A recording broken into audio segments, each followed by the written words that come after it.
राजा और चाबी की अनोखी कहानी। एक बार एक राज्य था जिसमें एक राजा राज्य करता था।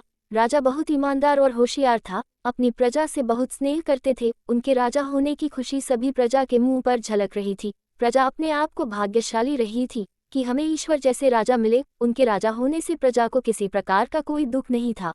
प्रजा के दिन बड़े खुशी से गुजर रहे थे। राजा के राज दरबार में कई सारे मंत्री रहते थे, जिनमें से एक मंत्री लोभी और घमंडी था। वह राज दरबार से चोरी छुपके कुछ न कुछ चुरा ही लेता था, लेकिन किसी को भी इस बात का पता नहीं चलता था। कभी सिक्के चुरा लेता तो कभी आभूषण चुरा लेता तो कभी कभी अन्य वस्तुएं भी चुरा लेता था। जब राजा को इस बात का पता चलने लगा कि राज दरबार से रोजाना कुछ न कुछ चुराया जा रहा है, तो उसे इस बात का बहुत दुख होता है कि हमारे राज्य में ऐसा काम करने वाला कौन होगा। उसे अपने मंत्रियों में से एक मंत्री पर संदेह होने लगा। तो राजा ने सच सामने लाने के लिए एक दिन अपने शयन कक्ष की चाबी वहीं पर एक जगह गिरा दी और अपने मंत्रियों को इस बात की खबर दी और चाबी ढूंढने को कहा। सभी मंत्री चाबी ढूंढने लगे और राजा उन पर नजर रखने लगा।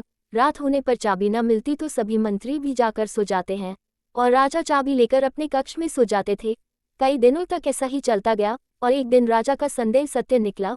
उस मंत्री को वह चाबी मिल गई थी, लेकिन उसने वह चाबी अपनी जगह छिपा दी ताकि राजा के कक्ष में भी चोरी की जाए। तभी दूसरे दिन राजा ने कहा, मेरे कक्ष में 200 सोने की मोहरें हैं। अगर चाबी न मिली तो वह कुछ काम की नहीं है, और अगर जिस मंत्री को मिलेगी उसे 1000 सोने की मोहरें दूंगा। घमंडी मंत्री ने सोचा, अगर चोरी करूंगा तो 200 मोहरें ही मिलेगी, लेकिन जब चाबी राजा को दे दूंगा तो 1000 मोहरें मिलेगी। सभी चाबी ढूंढने चले गए और राजा भी उन पर नजर रख रहे थे।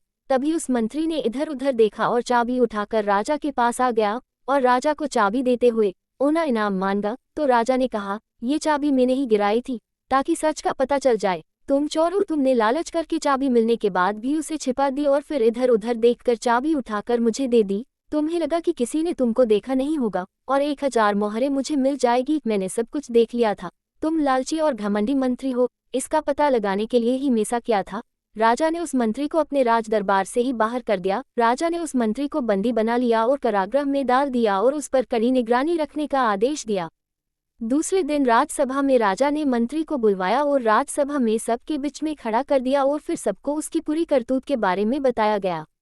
राजा ने उस मंत्री को पूरी प्रजा के सामने ले जाने का विचार किया ताकि मंत्री को पूरी प्रजा के सामने दंडित किया जाए, ताकि पूरी प्रजा में और उसके पूरे मंत्रियों में सभी को पता चले कि राजा के राज दरबार में चोरी करने का क्या अंजाम होता है। राजा ने मंत्री को सबके सामने कड़ी सजा दी ताकि राज्य का कोई दूसरा सदस्य या मंत्री कोई भी अगली बार चोरी करने से पहले 1000 बार सोचे कि राजा के दरबार में चोरी करने का क्या अंजाम होगा।